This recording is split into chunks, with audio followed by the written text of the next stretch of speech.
थुंग थुंग ढोल को रहस्यमय शक्तियों से भर देता है। वह ढोल उड़ते हुए गांव की ओर जाने लगता है। गांव के एक पुराने घर के बाहर पहुंचते ही वह जोर जोर से नाचने लगा, मानो किसी को बुला रहा हो। अचानक दरवाजा खुद ब खुद टूट गया और वह उड़ता हुआ घर के अंदर घुस गया। भीतर एक आदमी सो रहा था। ढोल उसके सिर के ऊपर जोर जोर से नाचने लगा। कुछ ही पलों में वह आदमी बेहोश हो गया। जब अगली सुबह उसकी आंख खुली तो वह इंसान नहीं बल्कि एक वनमानुष जैसे राक्षस में बदल चुका था। एक ऐसा दानव जिसके भीतर अब रहस्यमयी शक्तियां थीं। ढोलक हवा में उठकर गांव के चौराहे पर पहुंचा और जोर जोर से घूमने लगा। उसके भीतर से वही दानव बाहर निकल आया। उसी समय गांव का एक लड़का कपड़े फैला रहा था। तभी वह दानव आसमान को चीरता हुआ उसके सामने आ गिरा और अपने मुंह से आग की लपटें निकालकर उस लड़के को राख कर दिया। धीरे धीरे दानव ने पूरे गांव में तबाही मचानी शुरू कर दिया। कई लोगों को मौत की नींद सुला दिया और फिर उड़ते हुए ढोल में समा गया। गांव वाले लाश के पास पहुंचे और बोले, यह किसी जंगली जानवर का काम हो सकता है। लेकिन वे नहीं जानते थे कि ढोलक का भूत लौट चुका है। अगली रात आसमान में बिजली चमक रही थी और मूसलाधार बारिश हो रही थी। उसी समय वह भूतिया ढोल फिर से गांव में नाचने लगा। ढोल से टाइटन बाहर निकला और हंसते हुए बोला, आज ढोलगढ़ को श्मशान बना दूंगा। वह हर घर के बाहर ढोल बजाता, दरवाजे तोड़ता और अंदर सोए लोगों के पास मंत्र पढ़ता। कुछ ही पलों में सो रहे लोग खौफनाक जानवरों में बदल जाते। रात भर यह सिलसिला चलता रहा। सुबह होते होते गांव में इंसानों से ज्यादा जानवर हो चुके थे। गांव अब एक नर्क बन चुका था। लोग अपनी जान बचाकर भागने लगे। उसी समय रायस्टार गांव की ओर आ रहा था। तभी एक विशाल जानवर उसका रास्ता रोककर उस पर आग के गोले बरसाने लगा। रायस्टार बुरी तरह घायल हो गया। तभी वहाँ इताची आता है। गांव की हालत देखकर वह सन्न रह गया। क्या हुआ यहाँ? रायस्टार बोलता है, एक दानव आसमान से आया था। उसने पूरे गांव पर हमला किया। कई मारे गए। इताची को तब एक पुरानी बात याद आती है, हर रात ढोल बजाकर पूरे गांव का चक्कर लगाओ, ये तुम्हारी ढाल बनेगा। उस रात इताची गांव में ढोल बजाते हुए घूमता रहा। जैसे ही घड़ी में रात के 12 बजे भूतिया ढोल गांव में लौट आया। गांव का ढोल और भूतिया ढोल आमने सामने हुए। एक भयानक युद्ध शुरू हो गया। लेकिन अंत में भूतिया ढोल जीत गया और अपने अंदर से एक और दानव को निकालकर गायब हो गया। वह दानव फिर घर घर जाकर लोगों को छूता और उन्हें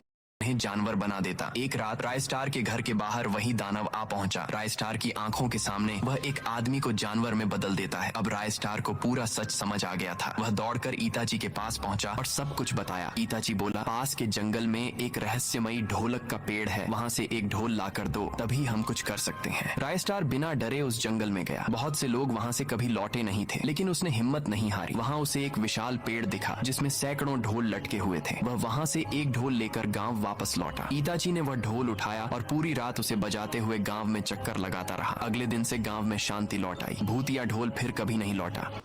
अमावस्या